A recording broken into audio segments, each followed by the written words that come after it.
Previously on Popping Collars. So we did the same trail. It was a very small Okay, listen. But you had a bunch of children with some teens. See, and that's the degree of difficulty. I took teenagers with me. See, so you got to push Justin Pet, but I had to take teenagers on the Camino. I have to use myself. I so we did the last ball come out.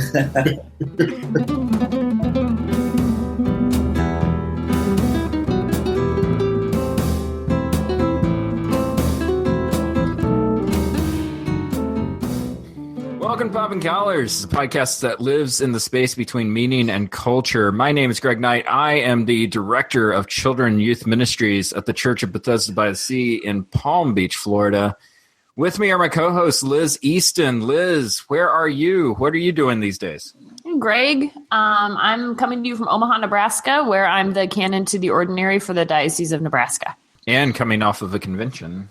That's right. We just finished our diocesan convention. We call it our annual council, which is a historical anomaly.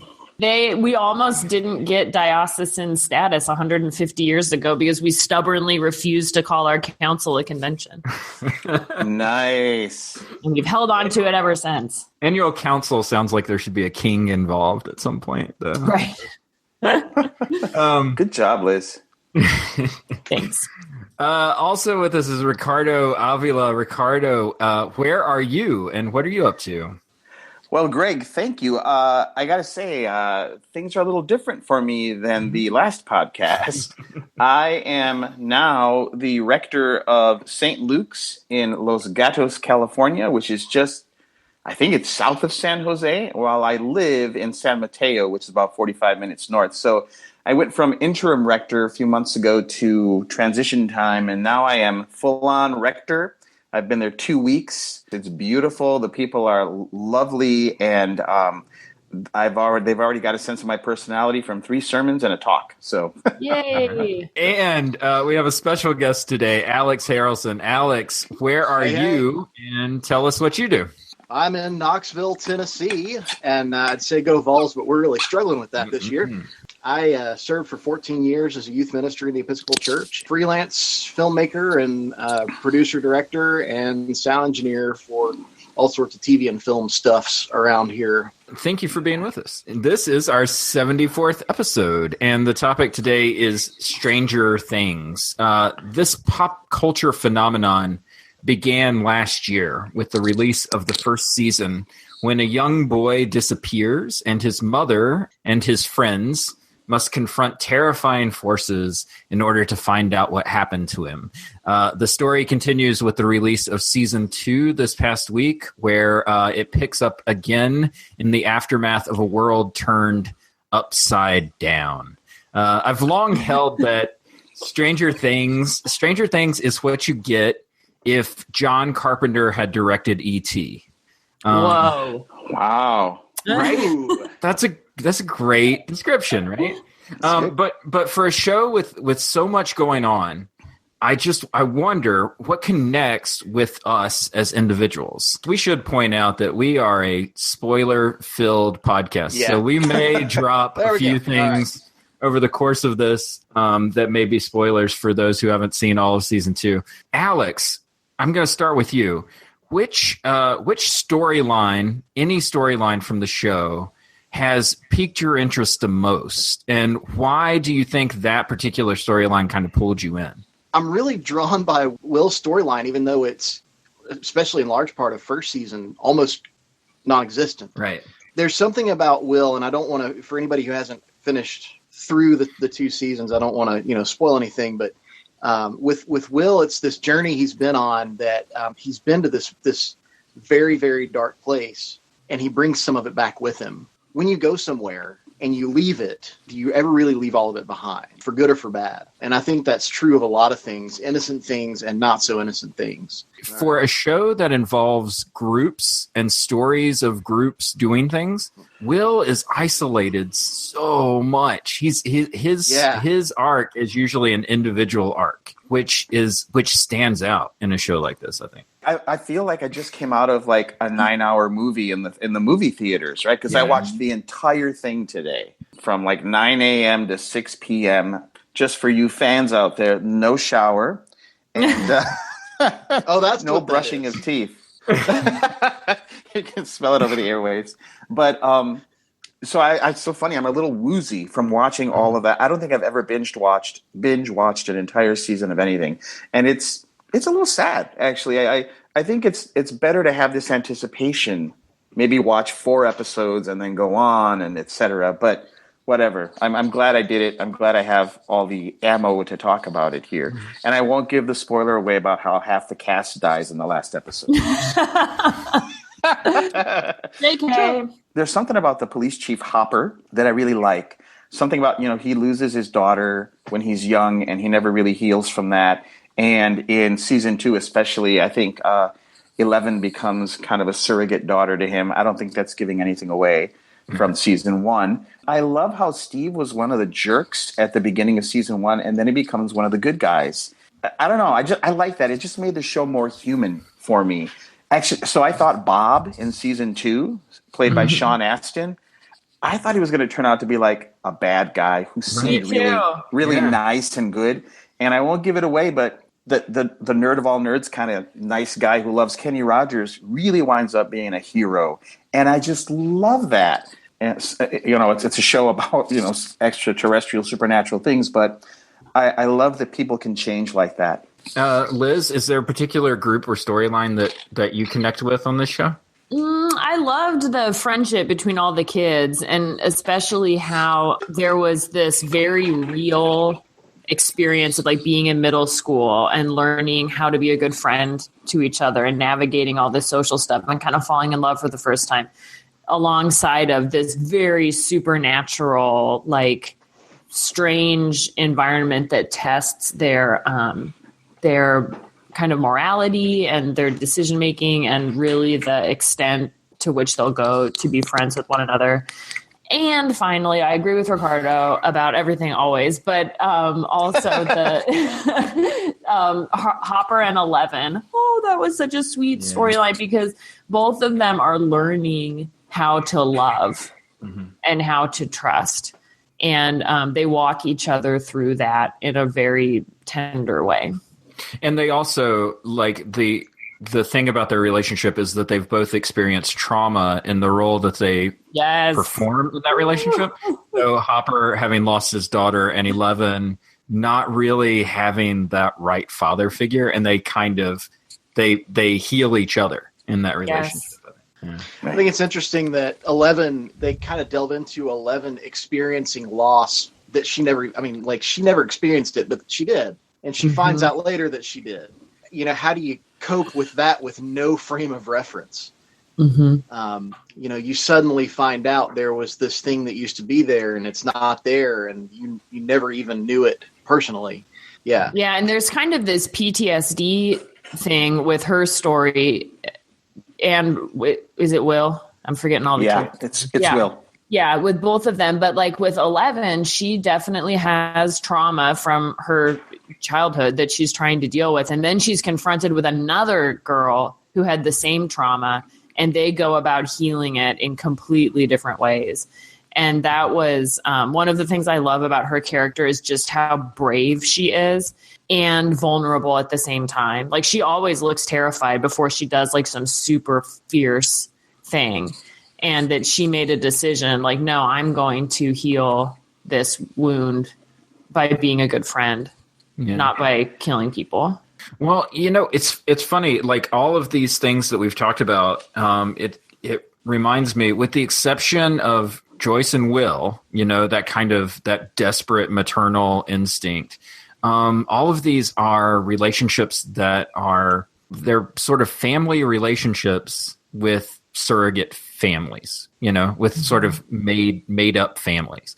Obviously there's the kids, the D&D group, right? That mirrors the Losers Club from It as far as the little kids are concerned. But even the teenagers have like their own kind of formed family relationships. And just thinking of number 8 and her sort of formed family that she was able to put together. It just reminds me that I hear this term family thrown out a lot in churches, and I think that this is kind of what they're talking about. In my ministry context in Nebraska, lots of our churches are really small. So I would say that most churches, when I like help them build a parish profile or something, they will describe themselves as a family.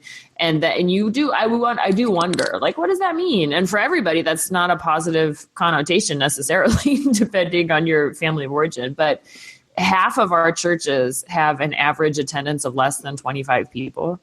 And they live in very small communities, ranching and farming communities where they need to be good neighbors in order to survive.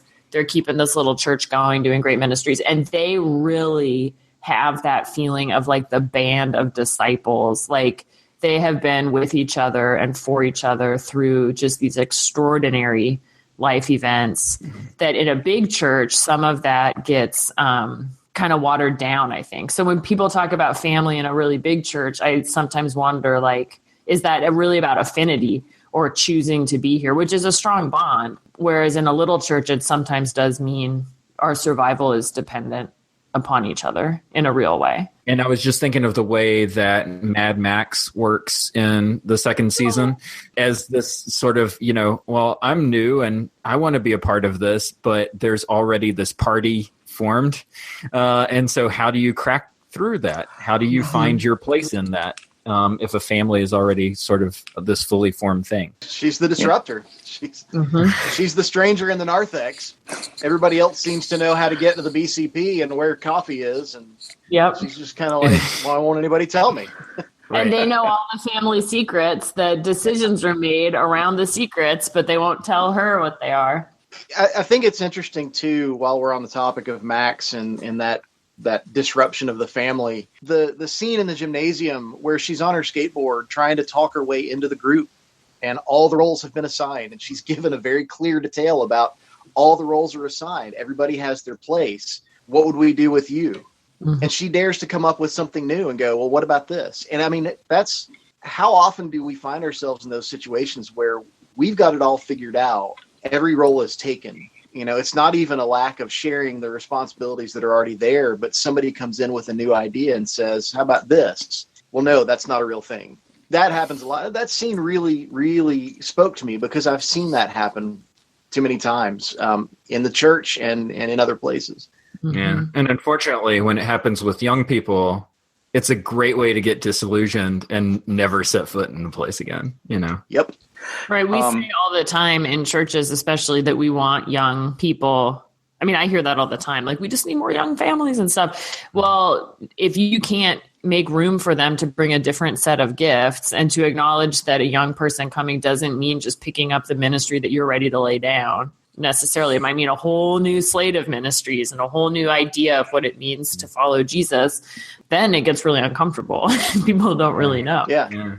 Family was less of a thing for me in Stranger Things 2 than the word home. That 11/Jane kept saying home. She's trying to figure out what home is. Hopper calls where they are home, and she repeats it. Then she meets Kali, who's like her sister, quote, sister, and she says, you're home, and she says home. And then she realizes, I think maybe her home is where her 4 friends are, and she calls that home on her own. And I've struggled with senses of home in my life because I've moved around so much.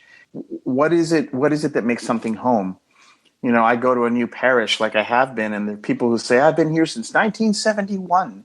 And some of them, like, I was baptized here. I got married here and confirmed and, et cetera. I said, well, all you got to do is get ordained and die.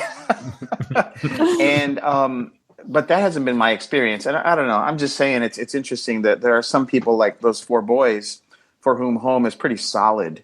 And then there are people who will walk through our church doors like Elle, for whom they've never had a sense of home.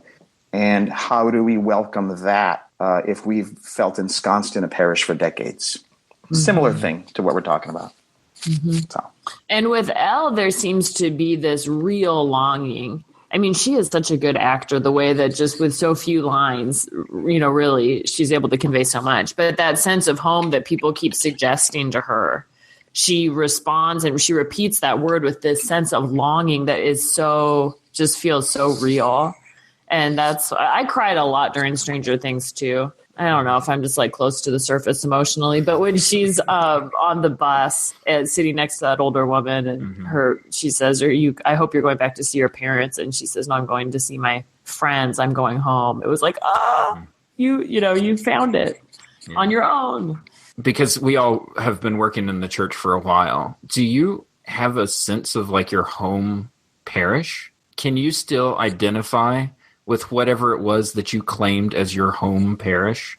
My home parish is, at this point, in San Francisco. Liz, you know it. I do. It's Advent of Christ the King. And I haven't really worshiped there regularly since 2007, 10 years ago. And I suppose I'd call it my home parish. It's funny, I moved from Wisconsin in 1993. And for years, I would call that, I'm going home. And I had a roommate in like the year 2000, and he said, why do you keep calling that home? You've lived here for 7 years. Why can't this be home? And I do that. I stopped calling it home, and I think he was right. Origin doesn't mean home to me anymore. So my home parish, I'll call it my home parish, but I don't feel it in my bones anymore. And as a parish priest, I've been ordained not even 7 years, and I think I've been in 8 churches ordained. And so It's hard to have a sense of home. And I think unrootedness might just be something that is in my life. And that's just how it is. Priests are supposed to, change churches every 7 years to keep the church healthy and not stagnate, etc. And it's heartbreaking. I mean, I'm grieving over Long Beach, but I don't know. I suppose a part of me accepts that. My memories of my college chaplaincy programs, which is where I really felt like I was formed in a real way. I mean, I had a great upbringing in the Episcopal Church and still call the parish that I grew up in my home parish. But that college chaplaincy was like, that was where I fell in love with Jesus in like a very kind of emotional way. And was and this is so typical for young adulthood too, like the high highs and the low lows of that kind of passion. And so I long for that feeling often, the way that you long for home, I think. And now I've never set foot in that place again since graduating from college. And then the parish that I served, my first parish that I served as a priest for 5 years, Ricardo, you mentioned the grief of leaving your church in Long Beach. It was like that grief hit me out of nowhere. Like nobody told me like, oh, you're going to fall in love with these people so profoundly, collectively and individually. You will love them so deeply. And then you'll have to leave and you pretty much can't talk to them again. and you'll just wander around. It's so awful. Hard. It's awful. And it's still, that parish is still in my diocese. I love them. They're a fabulous church led by fabulous clergy.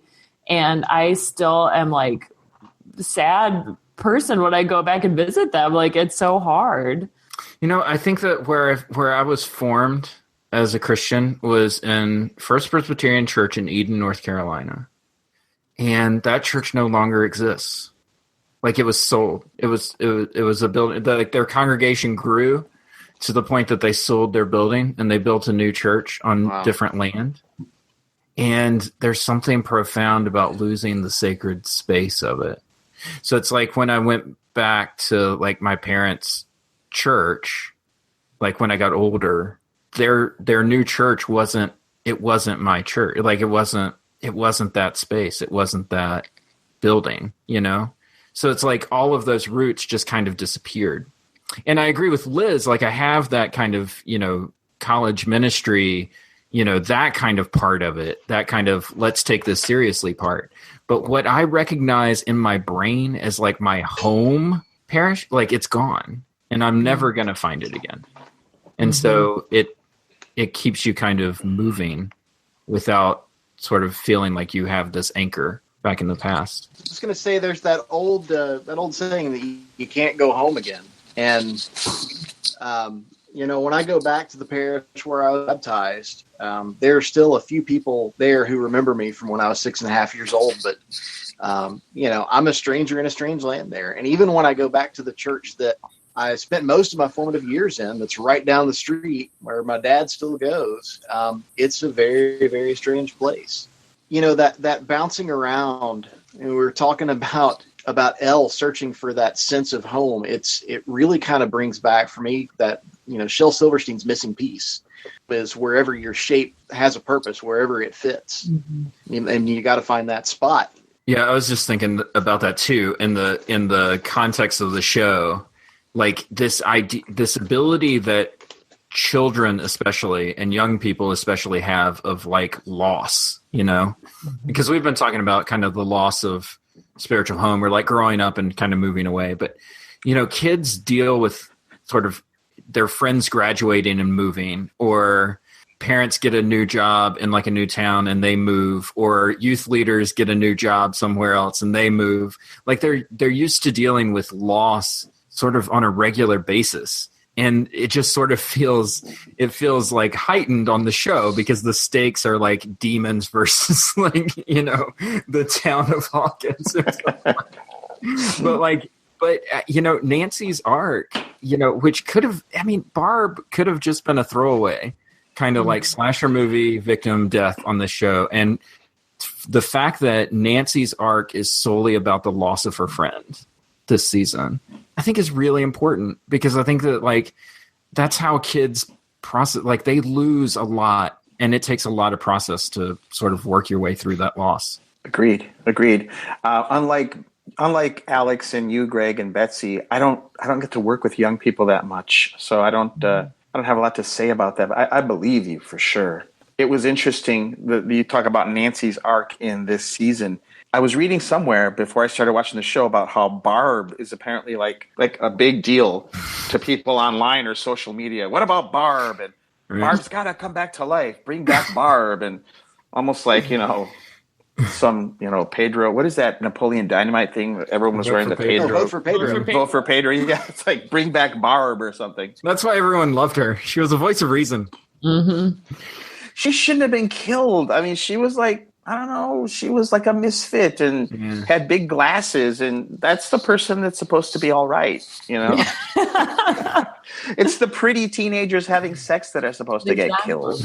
There is a camp that is obvious good, and there is a camp that is obvious evil. And as a matter of fact, they're so diametrically opposed to each other that they exist on opposite realities of each other, and there's a good reality and a bad reality. And like over here are kids trying to survive, and over there are monsters, right? So I agree with you. Like in any kind of story, Barb should be fine. But the nature of the way that evil works in this world is that it can strike anyone. Even like this innocent little girl, 11, has no control because the monsters are after her. Greg, I think the whole the monster in all of its little kind of tunnels and stuff, and then the demogorgons and all of that, and all of its manifestations. It's funny. I think of it as destructive, but I don't actually think of it as evil. I think of it as something to be fought and overcome. The monster's just doing what the monster does. I guess they call it the mind flayer later on, and how it takes over worlds or whatever. I don't know. I almost want to say, well, that's a mind flayer for you. Mind flayer's got to be a mind flayer, but Matthew Modine don't got to be evil, and he is. And the stepfather of Max and her stepbrother Billy, he's kind of mean and kind of wicked. I don't know. So I guess all I'm trying to say is I didn't see an actual monster as that evil, but as something that was definitely destructive and had to be overcome. And I don't know if we want to do a subconscious read on that. Maybe there are things in us under the surface that are unhealthy and destructive, and they're not necessarily evil, but they need to be overcome in order for us to not, be destroyed by them. Mm-hmm. Ooh. That was preach it, Father Ricardo. That was great. Yeah. I think more than a sense of good versus evil, we're really looking more at darkness versus light when you're talking about the upside down versus the world. That it is a more of a darkness versus light, which is a slightly different connotation from good versus evil. And I think the good versus evil struggle, you called it out really well. It's the people and intentional choices, and we've seen some of that shift around. Steve started out as really kind of a jerk, and then he had an awakening, and kind of came around to be a nice guy in the second season. So the upside down, it kind of harkens to that ancient Celtic idea of thin places. We're separated by a membrane from that other place. And where does the membrane wear thin to where that other place can be seen or touched, or in this case, you can actually tear a hole in it and walk through the membrane. Mm-hmm. But I love that Will disappears over there and takes his journey that we don't see much of in the first season, and he comes back and he brings it with him. That idea of wherever you go, do you really truly leave it, or does some of it come back with you, for good or bad? Is that evil that came back with him, or is it darkness? And how do we interpret that?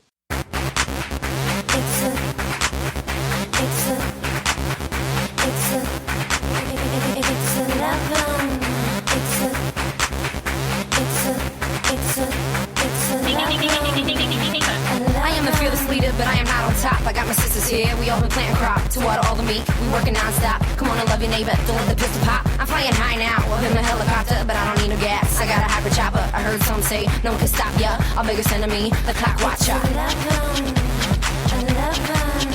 it's a sign from heaven. And my baby said that maybe I could reach the stars. Talk about our staff pick for the week. So we've been doing this all season. And we've been setting it up all season, so why stop now, right? Imagine, if you will, your favorite Blockbuster video. Shelf is sitting there on the wall. You've got your Greg picks. You've got your Liz picks. You've got your Betsy picks. Here come the really good Ricardo picks that I know that you're going to go straight to first. So, Ricardo, what is your pick?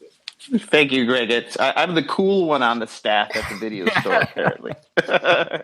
My staff pick this time is not actually a movie, book, film, or music. It is something called Movie Pass. And if you haven't heard of Movie Pass, you're not going to believe what I'm about to say. And we should say, the way that you set that up, it sounded like Movie Pass was a sponsor of Popping Collars, which it is not. I just want to say, this is not an advertisement or a paid endorsement. This is, although we will take Movie Pass's money. Absolutely. That's right, Movie Pass. So Movie Pass, a friend of mine who goes to the movies all the time told me that he got Movie Pass and it really works. And he's someone who doesn't make things up. So basically, you go online, type in Movie Pass, it'll take you to a website. For $9.95 a month, you can see a movie a day for like 365 days a year. Wow. Literally. So first you have to download the app onto your smartphone. And you have to wait for the little credit card looking red Movie Pass card to come in the mail. You get charged automatically $9.95 a month. But what you do is you look up on the app, I want to go see Blade Runner 2049. You look and see where it's showing near you, and it's literally 4,000 movie theaters around the country. So you go to the movie theater, you have to be there physically, and then you check in on your app on your phone, and it'll say you're checked in. And then you go to the front like you're going to buy a ticket, and you use the red Movie Pass thing like a credit card. You swipe it, and you're in. But it's crazy, and I don't think enough people know about it. So if I were you, I would run out and get it now before they up the price or double it or triple it when they realize they're losing money, because Oscar season's coming up, And literally, you could see 7 movies a week, and it would cost you $10 a month. Are you stuck just going to matinees, or do you get to pick like when you go see a movie? I believe there are no constraints. You can go on opening night, I believe. And it's not matinees. I've only gone at night. As long as there are seats available. If it's sold out, I'll say sold out. How about that? It's hard to believe. It really happens. I've done it twice, and I've only been charged $10. And my friend's gone to see 7 movies. So it's Movie Pass, kids. What a You brave don't new see, world. right? You don't believe me. You don't believe me. I I don't believe me believe either. It really happens. I think you should try it. And they're not a sponsor of Popping Collars, but I am a fan of going out to the movies, and I haven't gone for ages, and I've gone twice in the last week, and they've got these Barca Lounger things now. Because I don't go to the movies. You can recline in some theaters, like it's like you're in your living room. So do it. I mean, I don't know. Don't, if you hate it, don't come and sue us or something. But that is my staff pick. Movie Pass. Yeah. Very good. Thank you, Ricardo. You're welcome. This has been Popping Collars for this time. You can find Popping Collars on your internets. We are available at poppingcollarspodcast.com. You can also find us on Facebook at facebook.com/poppingcollars. And you can find us on Twitter at Popping Collars. We also have an Instagram account. We have a Spotify account. All of these things you can find on our website. And you can listen to our podcast wherever you get your podcasts, but should you be adventurous and want Episcopal news at the same time that you want to listen to our podcast, you can find us on episcopalcafe.com, where we're featured each and every time. We love episcopalcafe.com. We know you will as well. Check them out for all your Episcopal news, needs, and beyond. And check out our partner podcasts, by the way, who we don't mention a whole lot, so I should probably give them a rundown. Priest Pulse is on there. Two Feminists Annotate the Bible is on there. From All Points is on there. They're really great podcasts, and we recommend them all. So go listen. And with that, that is Popping Collars for this time. Thank you, Ricardo. Thank you, Liz. Thank you, Alex, for being on the show. See you next time. Keep those collars popped. Yes, Liz. Thank you.